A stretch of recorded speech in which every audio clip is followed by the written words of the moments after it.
stood up or you got beat down. So I stood up. I ran with an ugly crowd. Learned how to fight, how to shoot. I paid for it too. I took the hit so my family wouldn't have to.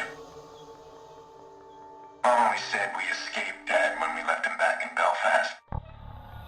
He only wanted peace for us, and he was always fighting something.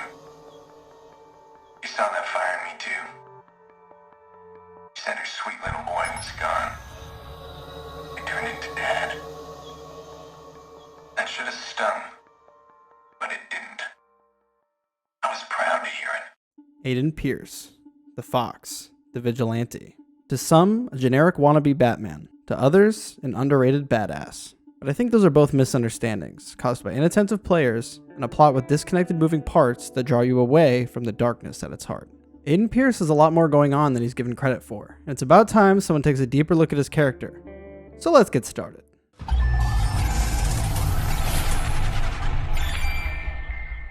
The only information we have on Aiden's early life is what he says in the audio log I played at the beginning and what his sister Nikki says at her son Jackson's 10th birthday party. This mission is a great place to establish many of Aiden's characteristics. Nikki tells a story about the family getting sick and their father failing to make a cake, and ends it with this.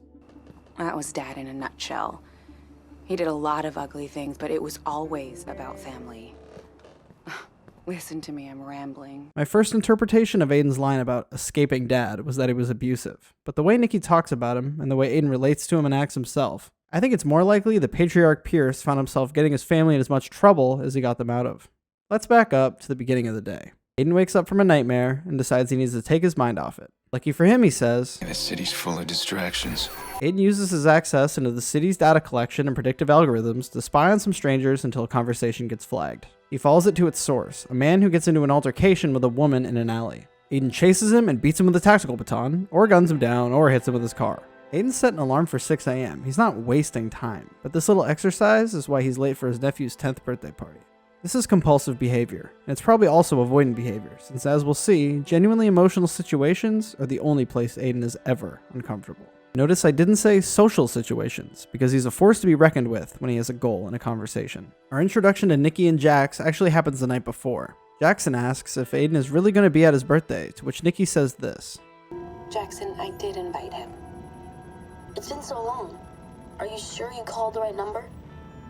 Honey, your uncle's a different kind of person. It doesn't mean he doesn't love us. This conversation is relayed through a camera placed in one of Nikki's houseplants, put there by Aiden. This is extremely efficient characterization. Aiden will protect his family at all costs, even against their will and without their knowledge. Back to the party. A little detail I want to share with you is the name of this mission. Big Brother. Obviously, Aiden is literally Nicole's big brother, but it also plays into the protector role. I'm your big brother. Don't mess with my sister. And of course, there's another side to this mission name. Aiden literally spies on his family. Big brother, eh? Speaking of, Nikki receives a threatening phone call that Aiden taps into. Nikki is shaken up by the call and begins to check the locks as they were specifically threatened. Aiden knows this since he could hear the call, and something happens. Listen to this exchange. Did you know his voice? Oh, Jesus, Aiden, just leave it. It's fine. It's fine. He thinks he can get inside. Natural thing to say after hearing that phone call. Not a natural thing to say if you didn't. Nikki catches this. How do you know what he thinks? Aiden, with no prep time or thinking time, masterfully deflects. You're checking the locks. This may not seem like much, but there will be other examples of this behavior, and this isn't the first time this has happened in this mission. When Aiden first arrives, Nikki mentions offhand Jax's therapist Yolanda, and Aiden is aware enough of his current position to pretend not to know who that is despite his surveillance. Still doesn't talk to anybody but me. Yolanda says it's his way of maintaining some sort of control. Yolanda. I just realized while editing this clip that it's actually better than I thought. If you watch Aiden's face, his eyes blink and he panics because he realizes he has to fake it. Aiden describes his study of social manipulation, but that's for later. Just keep this in the back of your mind. Nikki is sick of the Protector and makes that clear. That would probably be enough, but the look on Jack's face secures it. Aiden gets the hint and his avoidance kicks in fast. On the surface, this seems pretty bad, but it's actually perfect. He can leave, avoid dealing with the messy emotions of the situation, while simultaneously protecting Nikki by tracking down the caller. Nikki calls him to apologize, but Aiden isn't super responsive considering he's in a high-speed car chase. Aiden? You're going after that creep, aren't you?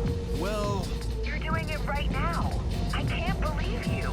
It's not like that. Nikki can immediately tell what's going on. The Protector strikes again, as does Avoidance. Aiden pretends the phone call breaks up, which is obviously unconvincing to his sister. You may think that Aiden will rough this guy up and tell him to leave his family alone. That is not what happens. Aiden chases the man down in a protracted car chase and kills him in the street. Technically, you could knock him out. Any character you kill can be knocked out for the most part, so if the game allows you to kill someone without penalty, I'll assume that's what Aiden does. To show you what I mean really quickly, in a later mission there's a combat section where the bodies from the encounter are shown on screens in a following cutscene, and they're clearly dead. In short, this guy is canonically murdered in the street. If he wasn't, Aiden would have him tied up in a parking garage getting interrogated by Jordy Chin.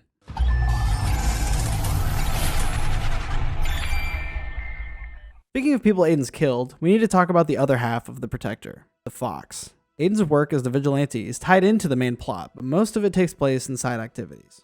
We don't get much character out of these, except for Aiden's comments upon starting each mission, but it's illuminating regardless. Aiden has a few main motives for actions as the vigilante. The most justified and obvious one is stopping imminent harm. This is what all the criminal CTOS alerts are. It's also the motive for many side activities.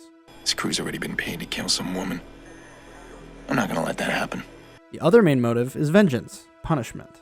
I need to put these assholes down. Another, more justifiable motive is delivering HVTs to the cops to shut down organized criminals. Throw the ringleader to the cops. Let them track this to the source. Usually, it's a mix of these. They're dealing in human organs. I know how it works. Cut them open, harvest the organs, and let them die. I'm gonna enjoy taking these guys out.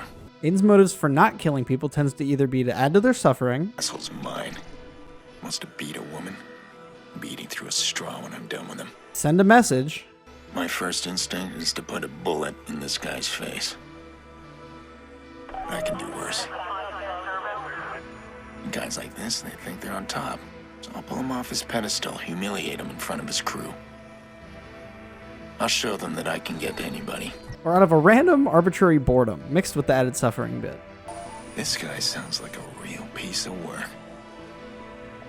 He's lucky I'm in a good mood. I won't kill him. Maybe I'll just break his legs. On occasion, he'll try to influence Chicago's gang politics. Here's an interesting one to point out. Aiden briefly discusses corrupt cops and says this. Corrupt cops. They're at the bottom of my barrel. People can't trust the peacekeepers. Where do they turn? Yeah, it may not be the perfect solution, but I'm not letting these guys walk. In the convoy ambush, Long Division, Aiden stops gangsters from ambushing other gangsters because they picked a public venue. You may be thinking, wait, what? This mission is an ambush in a public venue. And yeah, look at this route. Aiden is obviously a massive hypocrite. Here's a compounding factor. This game has a feature you need to know about. When you're in a gunfight and a civilian is in their car, you can pull them out and rescue them. The Protector saves the day again. But think about it. How many situations does Aiden get into where he's in a public gunfight that he didn't choose to be in? I don't mean by being the vigilante. I mean actively picking the venue and target before engaging in a firefight intentionally. There's gang hideouts, I guess, but CTOS alerts and fleeing targets can easily spill out into the street. And like I've shown, ambushes are often done in highly public areas involving multiple enemy vehicles. Then it hit me. This is completely consistent. Aiden can't help himself. He compulsively chases after the ends he wants, often literally, and ignores collateral damage until it's right in front of him. Then he flies into action, saving the day. What a hero. What a protector.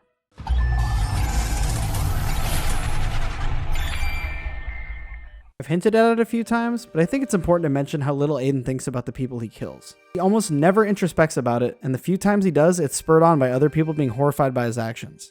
Toward the midpoint of the game, Jackson wanders off and finds himself in a gang-controlled territory. Fortunately, his protector arrives and kills every gang member present. Unfortunately, Jackson was hiding in a security room, so he witnessed all the killing. Aiden chastises himself for this and asks an important question. Look on Jack's face. What did I do? I killed every one of them. What was I thinking? That's not who I am. Is it? Later in the game, while Aiden is freeing his sister from Damien Branks, who has kidnapped her, she ends up shooting one of her captors. She is obviously distressed, but Aiden is pragmatic, and he's not going to deal with these emotions, especially now. I shot him. We gotta move. Listen to my voice. I think I killed him. Nikki, listen to me. We're gonna move now. During her panic, for the first time verbally, she acknowledges what her brother does. I don't understand how you can do this.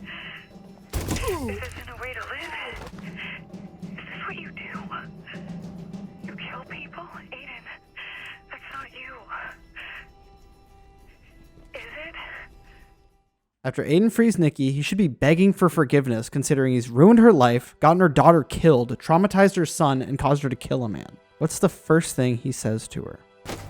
Get in the car, let's go. Tell me you were set up. Tell me. I found him. The man who hurt her. I know who it is. She's been in captivity for at least days. They are currently on the run from the police, and he needs her to know that he's almost done getting revenge. When they get to where they're going, they have a conversation. She gently places responsibility on him by saying this. Didn't have to be this way, but what other options do we have? The only response he can muster is this. Are we okay? And look at her face. She forces a smile because he'll never understood what he's put her through and is still putting her through, even at this moment. He'll never change. And the last time they see each other, she's the one protecting him.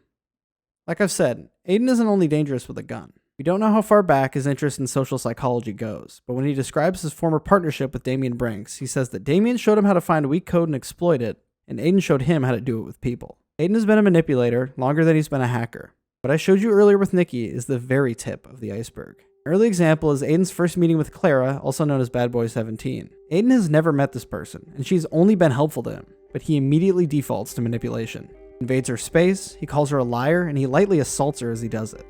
She calls this out afterward. Hey, I'm sorry I was rough before. I know what you were doing, trying to intimidate me. Very textbook. Stepping into my personal space, the stare, physical contact. You are trying to look for cracks. So did you find any? Wouldn't you love to know? Midway through the game, Clara decides it's time for her to leave since she's gotten Aiden fully set up in the bunker. They have this exchange. Okay, look, I understand if you're scared. I'm not scared. No one asked me to stay. Well, no one asked you to leave. You'll need to do better than that.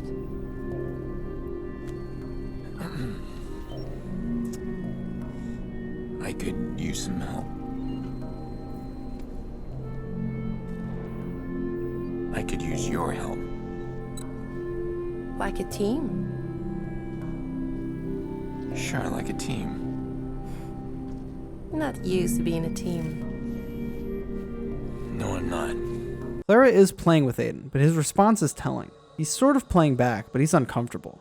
All he needs to do is ask her for help, but he is utterly incapable of relinquishing control to her. If he asks her for help, she can say no, and he's not able to be vulnerable with anyone, even her. Early in the game, Aiden needs to interrupt a fake prisoner transfer. Aiden's method for finding out who's doing this is interesting for a character that's motivated by what he is. He tracks down a man named Lance Brenner, and the first thing he does to interrogate the man is bring up his family. Lance Brenner. How's the family? What are you doing? I'm asking you how your family is. Looks like you got two lives going at once, family man. Yeah, the kids are gonna be in college soon. It's pricey for a union rep. Let's be generous. This could be interpreted as blackmailing him. Then when he gets the name of his target, Angelo Tucci, he immediately knows how to find him. It's too late. You'll never find him. Who says I want him? Bet he's got a family in town.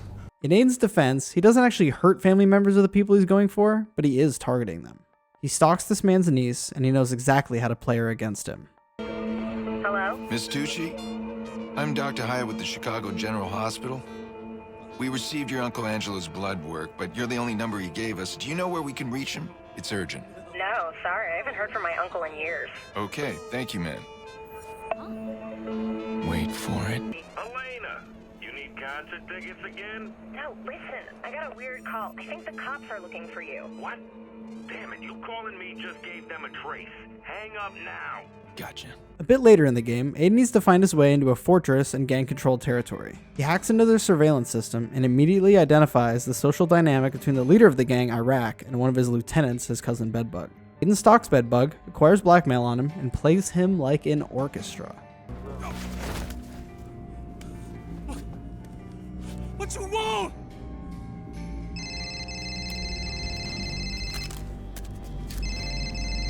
You're gonna be my eyes and ears inside Rossi Fremont. No, man. Iraq will kill me. Yeah, what will he do when I send him everything I've got? You wanna see more? No. Just erase this shit, please. Well, you play along like a good little bug, and I will. I'll be in touch. He eliminates Bedbug's rivals, protecting him and increasing his status in the gang. This creates gratitude in Bedbug, as well as giving Aiden even more blackmail on him at the same time. Bedbug is a member of a violent gang, but he's also 19, and Aiden is willing to threaten his life and force him into an extremely dangerous situation, one he's explicitly aware could kill him. He's the cleanest way in right now.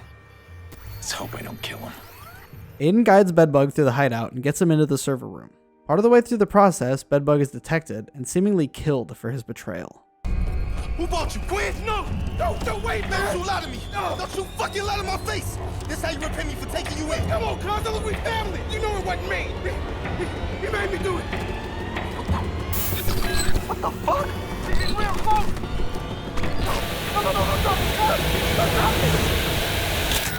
He did everything right. In Iraq. Did he just murder his own cousin? Did I get him killed? Here's where the game makes a huge mistake. Bedbug calls Aiden and feeds him some intelligence. Iraq letting Bedbug get away with this doesn't make any sense, and worse than that, this is a huge missed opportunity for Aiden's character. Aiden blackmailed a 19-year-old, threatened his life, and got him killed. That's a powerful indictment on Aiden's character, which the game is perfectly willing to do generally, and for some reason the game pulls its punch at the last second. The scarier parts of Aiden's manipulation, in my opinion, are the ones he does off the cuff. I showed you the one at Nikki's earlier, let me show you 3 more that are all attached to each other. These all happen in between initially threatening Bedbug and almost getting him killed. Aiden discovers that Iraq is going to be at a human trafficking auction and wants to use the opportunity to clone Iraq's key so he can get Bedbug into the server room. So he needs an identity. Nicholas Crispin, 32 years old, expat American, hasn't been back in 12 years. That's the one. Oh my god. They list his preferences. This man is sick.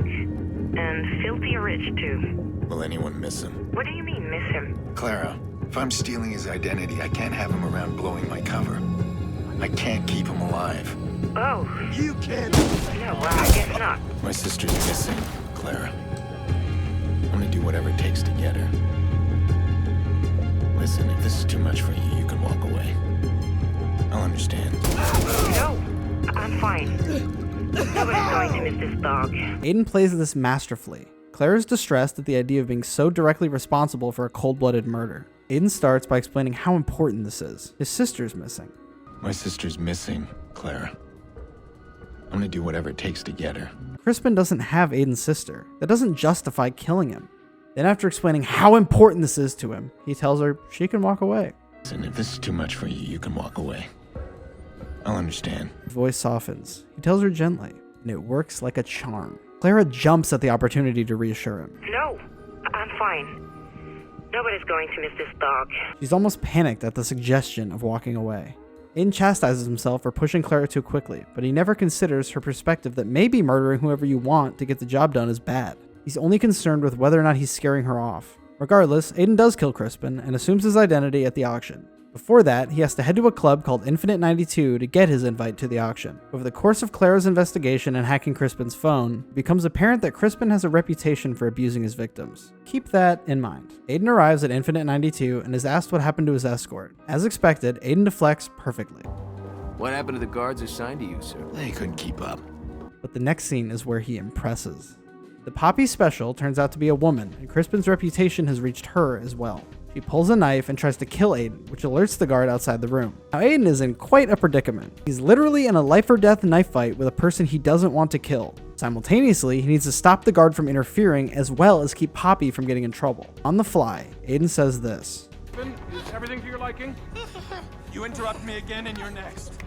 He manages to lampshade the sounds of the scuffle in a way that make the guard afraid to interact with him, completely fit the character of Crispin, all while literally surviving a knife fight. This is a master at play, and it is scary to watch.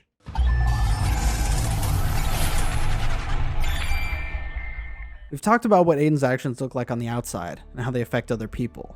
But what's it like on the inside? Let's talk about digital trips. Digital trips are some sort of technology-induced psychedelic available as side content. 2 I want to look at. Let's start with conspiracy. This trip is a look into how Aiden sees the world. Aiden is surrounded by civilians that all seem normal on the surface, but using his spy glasses, he can identify which are secretly cyborgs and find weak spots to target. I think the metaphor is pretty obvious. Aiden uses the profiler to separate threats from normal people, and he looks into their data to find weaknesses he can exploit. You might think Watch Dogs is a game about how mass surveillance and data collection is intrusive, and while it has those themes, Aiden is perfectly willing to use all those tools to serve his ends. One of the side activities in the game is literally called Privacy Invasions, where Aiden spies on people for entertainment. More telling, though, is another trip. Alone. When you talk to a dealer to get your hands on this trip, he'll tell Aiden that this trip can make you confront personal demons. He doesn't lie. Aiden's mind is laid bare here. He's completely alone. There's no people, no one to trust. Only cameras, watching him, chasing him, killing him. The heart of it is his sister, the voice in the sky, blaming him for everything. He did this to us. It's his fault. Find him. He must not escape. Hunt him down. Aiden Pearce is a corrupter. A cancer. He will lie. He will hide. Find him. Punish him. He has hurt us enough. Never again. And the most important line of all? He should have died. Not her. In reality, Nikki is explicit that she doesn't blame Aiden for what happened to her daughter. I killed her.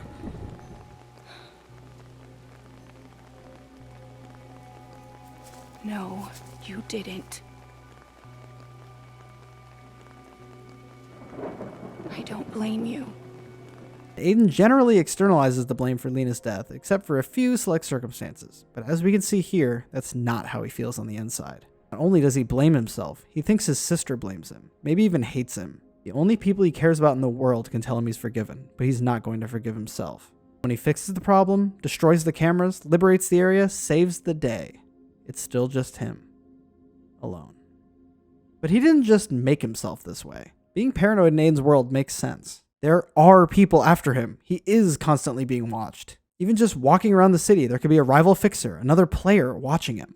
Stalking Aiden is literally a side activity in this game. Aiden lives in a world designed to make people crazy. No one shows this better than the original team behind CTOS. The city is designed to track people. Its cameras collect and format data for use by Bloom, and its algorithms are used to detect crimes before they happen, as well as explicitly getting the mayor elected and divorced. How could a man like Ray Kenny not move out into the sticks? How could a man like Tobias Frewer stay sane? The moment he's contacted because of Aiden, men show up to assassinate him. Aiden draws this connection to Tobias himself. I could easily end up a mess like Tobias. I'm being chased by the same people. Hell, I guess I'm homeless now too. But he was high on medication or something. That guy has got to be careful. He's got fixers after him. If they find him, who knows what they'll do. Of course, Aiden made himself the target of all these things. He and Damien didn't know what they were signing up for when they hacked into the Merlot Hotel. If Aiden wasn't a criminal, Lena Pearce would be alive. And if he would have just disappeared or moved on, his sister wouldn't have been kidnapped. And her son, who's already suffering from PTSD, wouldn't be a witness to murder. Aiden is motivated almost entirely by threats to his family, but without him, there wouldn't be any.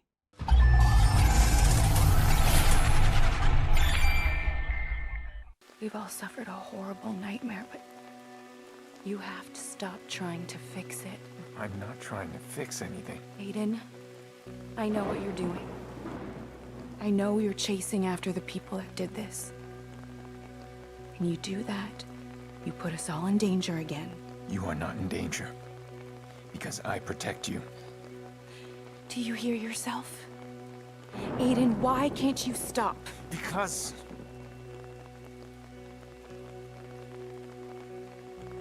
I need to know. More than anything else, Watch Dogs is a story about going too far. In the Merlot, Damien went too far and saw something he shouldn't have. After Lena dies, Nikki tells Aiden to walk away. The first scene of the game, Maurice tells Aiden to walk away. Even if I knew a name, you couldn't get me talking. These guys... I heard stories, man, that like nothing you ever seen before. You gotta walk away from this, man.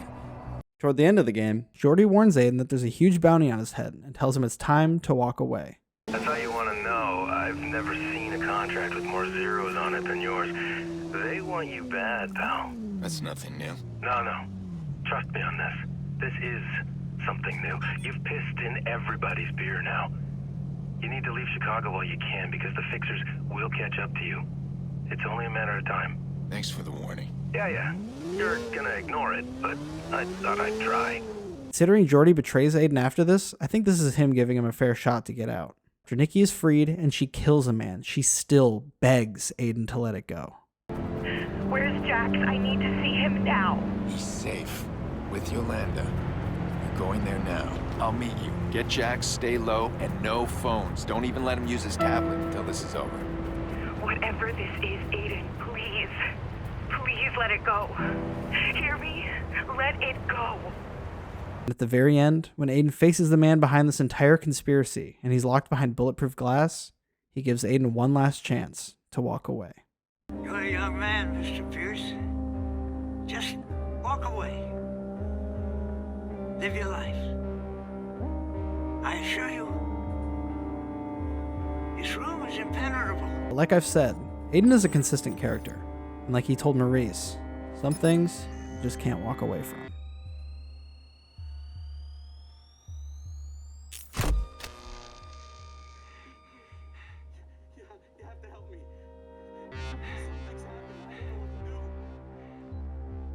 Quinn's dead. This is the part where I'm supposed to say I feel empty, right? I'd be lying to myself. I finally feel awake. Like I can breathe again. And Lena? Nothing can change her death. But maybe I can still do something that'll make a difference. Once Aiden gets back to the Merlot, every important thing that happens serves to reinforce Aiden's final transformation. Once Quinn is dealt with, Aiden moves to deal with his last remaining threat, Damian Branks. I don't know what Damien wanted in those final moments. Death, I suppose. I thought I could fix a little girl's death, but instead it led to all of this. Exposed lies, corrupted kings, a broken city. And me, changed man. I don't look back anymore. I don't regret. I look forward. Everything is connected, and I'll use that to expose, to protect, and if necessary, to punish.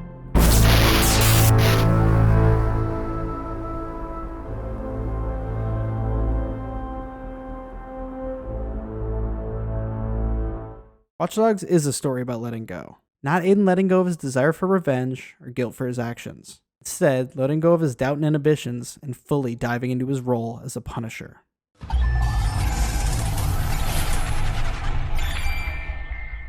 At the end, we find ourselves where we started. This is the only direct choice the player's given in this game. Quinn is dead. Damian is dead. Jordy's gone, but he's got one last gift for Aiden. Maurice Vega. Maurice was the catalyst for all of this. At the end of the day, he is Lena's killer. But what about the rest of the day? Around Chicago, Aiden can find audio logs left there by Maurice, and they completely reframe his role. Maurice was a criminal at some point. He implicitly admits to beating people, but he did what he could to get away from it. He found a wife and tried to leave his former life behind. Clean break. Me and Abby. Oh, God, how can I do this? These guys got eyes everywhere. They know everything. They told me every fucking thing I bought at the grocers. The fucking CTOS. I called and said if I try it again, they'll kill my wife.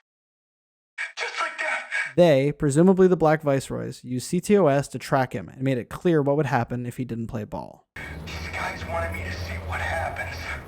A warning. I think I had just enough time to recognize them, and they were all over them. Two fucking teeth landed at my feet. Like I've seen this before. Done it before. Wasn't gonna let it rattle me, and they knew it. So they just kept beating them. Then he stops making any human sound, just like wheezing, like a fucking pig. And they just kept going, and I said, stop! He's fucking dead already! And then one guy just stares at me, and he keeps kicking him. Looking right at me the whole time, he says, how's the wife? Eventually, he was given a choice. His life. His wife's life. For the life of Aiden Pearce. Some hacker. The next tape is from the aftermath. No, what happened? Why was she staring at me? Fuck me! Everything this car. I rode up beside him. It was just gonna be quick. Shot to the temple and I'm home free. And this kid, just some little girl, she holds this stuffed toy out the window. She's staring right at me. I got the fucking gun in my hand. I couldn't do it. I couldn't shoot him. So I pulled the gun to the front tire and shot it out. I didn't know what I hoped was gonna happen. I only know they crashed. And that little girl died. I killed her. Maurice was prepared to shoot Aiden, but then he saw Lena. If Maurice had shot Aiden, it's possible everything would have worked out for him. Pearce would be dead. It's even possible everyone else would have survived. He could have had his life back. But Maurice couldn't live with shooting a little girl's uncle in front of her, so he shot the tire instead. Tragically, his humanity toward that little girl was the reason she died. Then came the fallout. He came home and Abby was gone. He assumed she left him until he got a phone call. They said they were feeling generous. They wouldn't kill Maurice for fucking up the Pearce job. Instead, they took Abby and sold her in Quinn's auction. Fuck, who called me? He said the debt was clean. I was free to live my life. What fucking life have I got? The player gets to choose whether Aiden kills Maurice or not, and if he lives, Aiden explains his reasoning. Maurice is living his own private hell. He's a victim in all of this. And I've seen enough death. He's gonna get a second chance. We both are. Aiden didn't kill the stadium survivor from earlier because he was at the wrong place at the wrong time.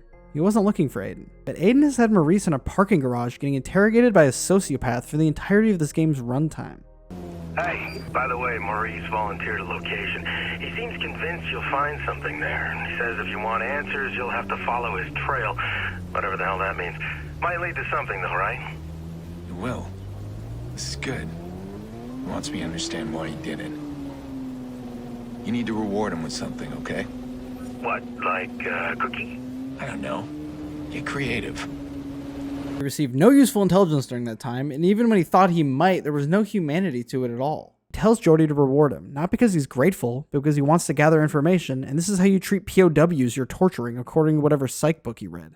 He hasn't walked away before. His role is more solidified now than it's ever been. It's up to the player at the end of the day, but personally, I don't believe he would start now. Nothing ever changes. 1, 2, 3, 5. 1, 2, 3, 5. I know it. I know it. I know it.